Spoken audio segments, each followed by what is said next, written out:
Neuro pulmo and centre for surgical excellence Sai Deepa multi speciality hospital Chandanagar Hyderabad. Welcome to Suman TV. Will start the interview with Bunny mother Kalpalatha garu, Pushpamma and Parvathamma గారితో చిన్న chit chat. Hi అమ్మా. Hi, నమస్తే రోహన్. నమస్తే, ఎలా ఉన్నారు? నేను బాగున్నాను, మీరు ఎలా ఉన్నారు? సూపర్. ఓకే. పుష్పాలో బన్నీ మదర్ గా కుమ్మేశారు. చాలా అంటే చాలా ఎమోషనల్ బాండింగ్ ఇద్దరి మధ్య. బన్నీ కూడా అలాంటి ఎమోషనల్ క్యారెక్టర్ మదర్ తో చేయటం ఫస్ట్ టైం అనిపించింది, అంత న్యాచురల్ గా. ఫస్ట్ ఆఫ్ ఆల్ మీరు బాహుబలి చేశారు, తర్వాత పుష్ప, రెండు కూడా పాన్ ఇండియా మూవీస్ అన్నమాట. అదృష్టం ఏంటి పాన్ ఇండియా మూవీస్ సెలెక్ట్ చేసుకుంటున్నారా, లేకపోతే అవే వస్తున్నాయా? అవే వస్తున్నాయండి, నేనేం సెలెక్ట్ చేసుకోలేదు, నాకు అదృష్టం అనుకుంటాది. ఓకే, అంతే. మన తెలుగులో మేబీ ఈ రెండు మూవీస్ అనుకుంటా కదా, కేజీఎఫ్ ఒకటి, కేజీఎఫ్. దాంట్లో ఇన్ని చేయగలిగానంటే గాడ్ గిఫ్ట్. రెండు రావడం కూడా అలా. ఓకే, చాలా తక్కువ మందికి వస్తుంది ఇలాంటి అవకాశం. మీరేమో చూస్తే సినిమాలో చాలా పెద్ద ఆవిడలాగా బన్నీ మదర్ గా ఉన్నారు, బయట చూస్తేనేమో ఏదో స్కూల్కి వెళ్ళే అమ్మాయి లాగా, కాలేజ్కి వెళ్ళే టీచర్ లాగా. బన్నీ సార్ చాలా చెప్పారు యాక్చువల్గా ఈ మాట, చాలా కామెడీ చేసేవాళ్ళు అనమాట దీని గురించి. మామూలుగా ఎందుకో మరి సార్కి ఎందుకు డౌట్ వచ్చిందో తెలియదు. ఓకే, ఏమని కామెడీ చేసేవాళ్ళు? ఫస్ట్ మామూలుగా షూటింగ్ చేసాం కొన్ని రోజులు, తర్వాతకి మరి సార్కి ఎందుకు డౌట్ వచ్చిందో మమ్మల్ని అడిగారు, మీ ఏజ్ ఎంత అని అడిగారు. అంటే సార్ అంటే అదేనమ్మా మీ ఏజ్ ఎంత అని అడిగారు. నాకు తెలియదు, మామూలుగా 42 సార్ అన్నాను. 42నా అన్నారు. అవును సార్ అన్నా. 42నా అన్నారు. అవును సార్ అన్నా. ఎప్పుడు డేట్ ఆఫ్ బర్త్ అన్నారు. 79 సార్ అన్నాను. అంటే అవునా, ఓకే, మీకు ఎంతమంది పిల్లలు అడిగారు. ఇద్దరు సార్, ఇద్దరు యుఎస్లో ఉన్నారా? అవును సార్ అంటే ఏమంటే సుకుమార్ సార్ తర్వాత, డార్లింగ్ మీకు విషయం చెప్పనా, మా అమ్మకి నాకు 2 సంవత్సరాల డిఫరెన్స్. మా అమ్మకి నాకు 2 సంవత్సరాల డిఫరెన్స్. చాలా ఇదే అయిపోయారు సార్ అసలు ఆ విషయం మీద. ఓకే, బాగా కనెక్ట్ అయిపోయారు. చాలా మంచి వ్యక్తి, చాలా మంచి వ్యక్తి. బట్ మీకు కొడుకులు లేని లోటు ఈ సినిమాతో తీరిందా?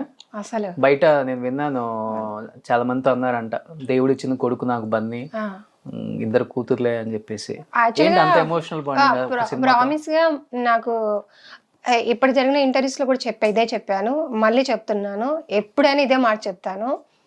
అబ్బాయిలు అంటే ఓకే, నాకు అబ్బాయిలే కావాలి, అమ్మాయిలే కావాలి, మా అత్తయ్య వాళ్ళకి కానీ, లేకపోతే మా అమ్మ సైడ్ కానీ, లేకపోతే నాకు కానీ, మా హస్బెండ్కి కానీ ఎప్పుడు కూడా అబ్బాయిలు కావాలి లేరు అనే ఆలోచన ఎప్పుడు లేదు మాకు. అసలు నా 2 పిల్లలే అబ్బాయిల కంటే ఎక్కువ నాకు మామూలుగా, కానీ అబ్బాయిలు అనేది ఒక ఒక లెవెల్ అని నాకు ఈ సినిమాలో నా కొడుకు నన్ను చూసే విధానాన్ని బట్టి, అబ్బాయిలు ఉంటే ఇంత సెక్యూరా ఇంటికి అనిపించింది.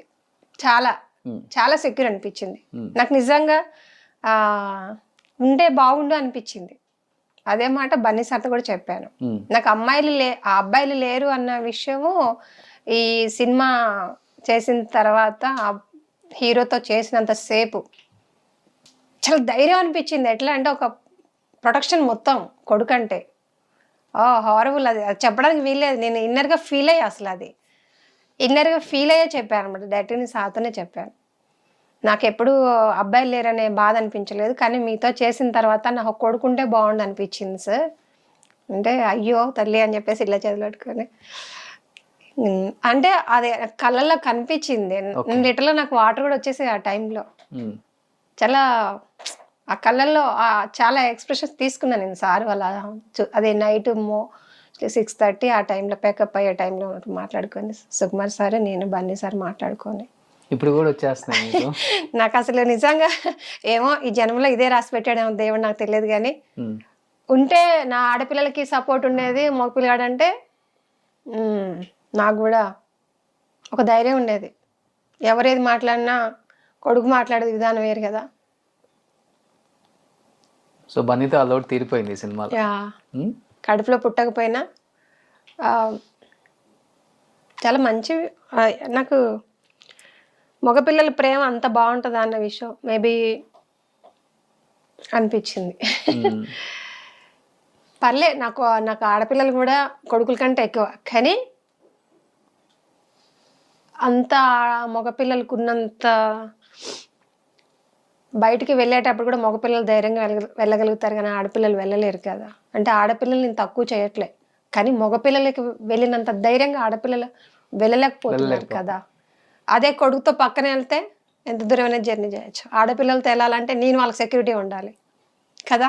అవును, అది ఈ సినిమాలో మీ ఇద్దరు చూపించింది అదే కదా, పార్వతమ్మ అండ్ పుష్పరాజ్. అవును అవును. ఇద్దరి మధ్య బాండింగ్ చాలా బాగా కనెక్ట్ అయిపోయింది. రియల్ మదర్ సన్ లాగా అనిపించారు ఇద్దరు. దీని గురించి ఏమన్నా ప్రాక్టీస్ చేశారా బిఫోర్ షూటింగ్ కానీ ఆఫ్ స్క్రీన్ ఏదన్నా దీని గురించి ప్రాక్టీస్ చేయటం, ఎమోషనల్ బాండింగ్ రావడానికి ఇద్దరి మధ్య? మేమేమి ప్రాక్టీస్ చేయలేదు యాక్చువల్గా. ఏమో మేమిద్దరం ఎంత బాగా చేసినా సరే దీనికి అందరి కష్టం ఉందండి. అందరి కష్టంతోనే సినిమా ఇంత అవుట్పుట్ వచ్చింది. ఒకళ్ళు నేనే చేశాను, బన్నీ సారే చేశారు కదా. బన్నీ సార్ని అంత బాగా సార్ చేశారు, చేసింది కూడా చూపించారు. కెమెరా డిపార్ట్మెంట్ కానీ మన డైరెక్షన్ డిపార్ట్మెంట్లో ఏడీస్ కూడా వాళ్ళు ఎంతో కష్టపడారు మాకు లాంగ్వేజ్ గురించి. మోహన్ సార్ అయితే ఏంటి ఏడీలో, మన ప్రవీణ్ గారు అయితే, వెంకట్ గారు అయితే ఏంటి, ఇంకో సార్ ఉన్నారు, వాళ్ళందరూ కూడా చాలా కంటిన్యూటీస్ కానీ కెమెరా డిపార్ట్మెంట్స్లో సార్లు కానీ ప్రతి ఒక్కళ్ళు మేము ఎంత కష్టమో మా కష్టంతో వాళ్ళు అంతే కష్టపడ్డారు. అందరం కలిస్తేనే అవుట్పుట్ మీకు అంత బాగా చూపించగలిగారు. దీంట్లో ఏ ఒక్కళ్ళని తీసేయడానికి వెళ్ళలేదు. ఈవెన్ ప్రొడక్షన్ వాళ్ళు కూడా మాకు టైంకి కొంచెం తీసుకొచ్చి ఇవ్వగలిగితేనే మేము అక్కడ కూర్చొని చేయగలిగాము. ఎవ్రీథింగ్ ప్రతి ఒక్కళ్ళ వర్క్ బట్టి ఇది ఇంత చేసింది ప్రేక్షకులు అంతా ఆదరించారు కాబట్టి, ముందు వాళ్ళు దేవుళ్ళు, ప్రేక్షకుల దేవుళ్ళు మా దృష్టిలో, వాళ్ళు ఆదరించారు కాబట్టే మేము ఈరోజు ఇలా ఉన్నాం.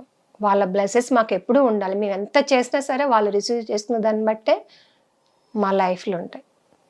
ఎస్పెషల్లీ బన్నీ మీ కాళ్ళు నొక్కే సీన్ ఒకటి ఉంటుంది. అమ్మో, అసలు మీరు ఒక పెద్ద స్టార్తో ఇన్ని సీన్లు ఇంత పెద్ద కాంబినేషన్ చేయడం ఫస్ట్ టైం నాకు తెలిసి. అవును సార్. అండ్ దట్ టు ఆయన అప్పటికి పెద్ద స్టార్. అవును సార్. కానీ ఆ సీన్ చేసేటప్పుడు ఎలా మీరు ఆయన కోఆపరేట్ చేశారా, లేకపోతే ఆయన ఏం కాదమ్మా మీరు దీన్ని పెద్దగా పట్టించుకోవద్దు, ఇది ఒక సీన్లో భాగమే, మీరు ఫీల్ అవ్వద్దు అని ఇద్దరిలో ఎలా జరిగింది ఇది అసలుకి? ఈ సీన్ గురించి అసలుకి మెయిన్ అది హాస్పిటల్ సీన్స్. అది ఆ షార్ట్ ఎప్పుడు జరిగింది, ఇది సీన్ సపరేట్గా జరిగింది. ఇక్కడ హైదరాబాద్లో జరిగింది, అదేమో కేరళలో ఆ సరౌండింగ్లో జరిగింది. సారు అల్లు అర్జున్ సారు ఇట్లా కాలు ఇలా పట్టుకుంటేనే నాకు అసలు ఒక ఇదే వచ్చేసింది అనమాట. అంటే ఒక రకమైన భయం వచ్చేసింది ఫస్ట్. అంత పెద్ద ఆర్టిస్ట్ ఎంత యాక్టింగ్ అయితే మాత్రానికి అలా పట్టుకోవడం అంటే మై గాడ్ అనుకున్నా నేను. 2 కాళ్ళు దగ్గరికి అనుకున్నాను ఆ షార్ట్లో. అసలు భయం వేసింది అలా పట్టుకోండి. కానీ కెమెరా నా బ్యాక్ సైడ్ ఉండి ఫ్రంట్ నేను చెప్పేటప్పుడు సుకుమార్ సార్ అంటారు, నువ్వు ఎక్కువ ఎమోషనల్ అవ్వద్దు, నాకు క్లోజుల్లో ఎమోషన్ దొరకాలంటారు. కానీ నేను ఎమోషనల్ అవ్వకపోతే ఆపోజిట్ బన్నీ సార్కి ప్రాబ్లం అవుతుందేమో, ఎంత చేసినా ఆపోజిట్ వాళ్ళు రియాక్షన్ బట్టే మన యాక్షన్ వస్తుంది కదా. నేను చేసేదాన్ని కంటిన్యూగా. దానికి సార్ చాలా హ్యాపీగా అసలు ఏంటమ్మా అని కొన్ని చిన్నవి అండి చాలా ఆనందాన్ని ఇస్తాయి. కోట్లలో కూడా మనం కొనలేని కొన్ని మాటలు చాలా ఆనందాన్ని ఇస్తాయి. ఓకే, చాలా బాగా అనిపించింది. ఎన్ని టేకులు పట్టింది ఆ కాలు వచ్చే సీన్? అది ఒక్కటే, ఓన్లీ కాలు పట్టదని కాదు, అటు ఇటు మొత్తం అడిగితే ఒక 15 to 20 times చేశారు, అన్ని యాంగిల్స్లో కలిపి. వాస్తవం చెప్పాలంటే ఆ స్లాంగ్ ఒకటి కదా, చిత్తూరు స్లాంగ్, అది మనం ఎప్పుడు మాట్లాడింది కూడా కాదు కదా. అది నేర్చుకోవాల్సి వచ్చింది. సార్ ఫస్ట్ అదే చెప్పారు, నువ్వు స్లాంగ్ ప్రాక్టీస్ చెయ్యమ్మా, నువ్వు స్లాంగ్ కావాలి నాకు, ఇంకా చాలా చాలా ఉన్నాయి దీంట్లో. సార్ చెయ్యంగానే సార్ దగ్గరికి పోతా, సార్ ఎలా వచ్చింది? వచ్చిందమ్మా, వచ్చింది. నువ్వు స్లాంగ్ పట్టుకోవాలి గట్టిగా, ఎక్స్ప్రెషన్ ఇంపార్టెంట్, స్లాంగ్ ఇంపార్టెంట్ మనకి. సార్ నేను నేర్చుకుంటాను సార్. నేను స్టార్టింగ్ కేరళ వెళ్ళినప్పుడు ముందు రోజు నుంచి జశ్వంత్ ఒక అబ్బాయి ఉన్నాడు. ఆ అబ్బాయి చిత్తూరు అబ్బాయి, అటు సైడ్ అబ్బాయి. కొంచెం నాతో అదే లాంగ్వేజ్ మాట్లాడా, నాకు అదే లాంగ్వేజ్ మాట్లాడవా, ఎక్కడెక్కడ ఎక్కువ యూజ్ చేసే వర్డ్స్ ఉంటాయి, ప్రతి దాంట్లో కూడా ఒక కామన్గా కొన్ని వర్డ్స్ ఉంటాయి, నాకు అవి చెప్పావా జశ్వంత్. ఆ అబ్బాయి ప్రాణం తీసే ఒక పేపరే రాసిచ్చిండు, ఇవి ఉంటాయి అని చెప్పేసి తట్టుకోలేక రూమ్లోకి వచ్చి, అక్క నీ చదివేసుకో అని చెప్పేసి. ఓకే, సో కంప్లీట్గా అందరు యాక్టర్స్ అందరు కూడా డీ గ్లామరస్గా కనపడ్డారు. డీగ్లామరస్ పక్కన పెడితే పడ్డ కష్టం చూస్తుంటే అనిపిస్తుంది అసలుకి ఏంటి ఇంత పెద్ద స్టార్స్ ఏంటి ఈ కష్టపడటం ఏంటి, డీగ్లామరస్ ఇవన్నీ పక్కన పెట్టేస్తే ఇంత కష్టపడుతున్నారు ఆ అడవుల్లో ఎక్కటం దిగటం చెయ్యటం. అసలు అక్కడ మేము ఆ టైంలో అక్కడే ఉన్నాం, ఏదో సంక్రాంతి టైంకి వచ్చాం మేము అక్కడికి. రూట్ సపరేట్గా వేయాలి, 100 వెహికల్స్ వెళ్ళాలి, కొంత దూరం నడుచుకుంటూ వెళ్ళాలి, మళ్ళీ రిటర్న్ రావాలన్నా కానీ లేట్ అవుతుంది. ఇవన్నీ ఉన్నాయి లోపల ఫారెస్ట్లో, అంత లైఫ్ రిస్క్ అనమాట ఫారెస్ట్లో చేయటం కూడా. బన్నీని ఫస్ట్ అలా చూడగానే ఏమనిపించింది సెట్లో ఉన్న అందరు యాక్టర్స్కి? అసలు బన్నీ సార్ని చూసిన తర్వాతే సినిమాలు ఇట్లా చేయాలా అనిపించింది, సినిమా అంటే ఇదా అనిపించింది. ప్రామిస్ చెప్తున్నాను. అంటే ఇప్పటిదాకా ఏదో ఆ సినిమా షూటింగ్కి వెళ్ళామా చేసామా వచ్చామా అన్నట్టుగా ఉంది. ఓకే, నేను ఎంతవరకు చేస్తాను, నేను ఎంత బాగా చేస్తానో నాకు తెలియదు, కానీ సినిమా అంటే రియల్గా ఫీల్ చేయాలి అని అనిపించింది ఈ సినిమాకి. నెక్స్ట్ బన్నీ సార్ డెడికేషన్ వేరండి, ఆసమ్ పర్సన్. అంటే నేను చాలామంది యాక్టర్స్తో చేశాను, కానీ ఇంత క్లోజ్గా ఉండి హీరోతో చేసింది లేదు. నేను మామూలు కొన్ని సినిమాలు చేశాను, కానీ పెద్ద హీరోతో చేయడం అనేది, ఒక పెద్ద హీరోకి ఒక ఇంపార్టెంట్, నాకు అసలు చేసేటప్పుడు కూడా ఇంత ఇంపార్టెంట్ అనే విషయం నాకు తెలియదు. నా క్యారెక్టర్ ఇంత ఇంపార్టెంట్ అనే విషయం నాకు తెలియదు. చేసి మామూలుగా వెళ్తున్నాను, నా సీన్స్ నాకు జరుగుతున్నాయి వస్తున్నాయి అంతవరకు. కానీ సినిమా అవుట్పుట్ వచ్చిన తర్వాత జనాలు, మామూలుగా ఆడియన్స్, నాకు తెలిసిన వాళ్ళు, ఫ్రెండ్స్ అందరూ ఫోన్ చేసి మేము ఏడ్చామని చెప్తున్నారు. ఓకే, ఆ క్యారెక్టర్కి కొన్ని చోట్ల మా కళ్ళల్లో నీళ్ళు వచ్చాయి. చాలా సంతోషం అనిపించింది. అంటే ఓకే, కనెక్ట్ అయ్యారు నా క్యారెక్టర్ కూడా. తెలుగు ఎంతసేపు మన తెలుగులో తక్కువ మంది ఉన్నారు కదా, దీన్ని మనోళ్ళు కూడా రిసీవ్ చేసుకున్నారు, ఒక హ్యాపీ. ఎలా అసలుకి అంటే చాలామంది యాక్టర్స్ ఉన్నారు తెలుగులో కూడా, ఎస్పెషల్లీ కల్పలత గారికి ఈ అవకాశం ఎలా వచ్చింది? ఇంత పెద్ద సినిమాలో ఇంత పెద్ద స్టార్తో, సుకుమార్ గారి డైరెక్షన్, ఎలా ఇది, హౌ ఇట్ ఈస్ పాసిబుల్? యాక్చువల్గా ఇది అలా నేను ఏమని చెప్పలేను సార్, ఎందుకంటే నిజమేంటంటే అసలు ఏమి లేదండి. ఆడిషన్, నాకు సీన్ పేపర్ ఒకరోజు ఫోన్ చేశారు, సీన్ పేపర్స్ పంపిస్తున్నామమ్మా ఆడిషన్కి రండి అని అన్నారు. ఒక 1 వీక్ అట్లా టైం ఇచ్చారు. ఒక 3-4 రోజుల నుంచి ఎప్పుడైనా పిలుస్తామన్నారు.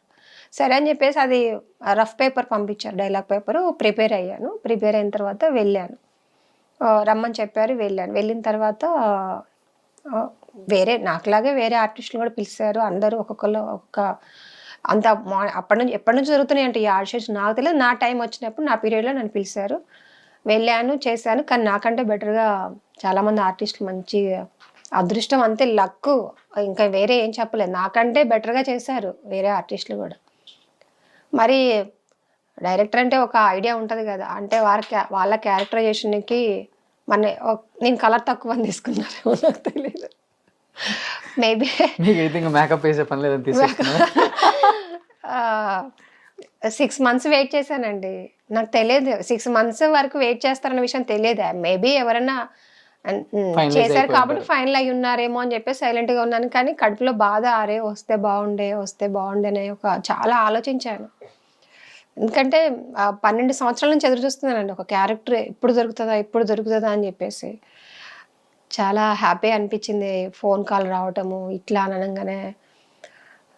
అసలు ఎవరితో షేర్ చేసుకోవాలో కూడా నాకు అర్థం కాలే first.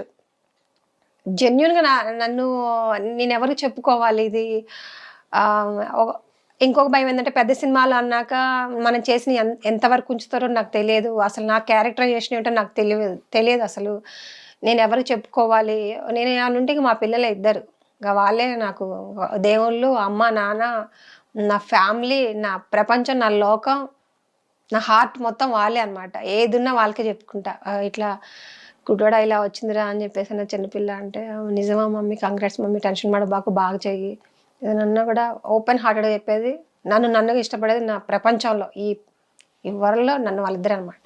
Super. Anyhow congratulations and thank you for accepting this interview. Thank you so much. Thank you అండి. సూపర్.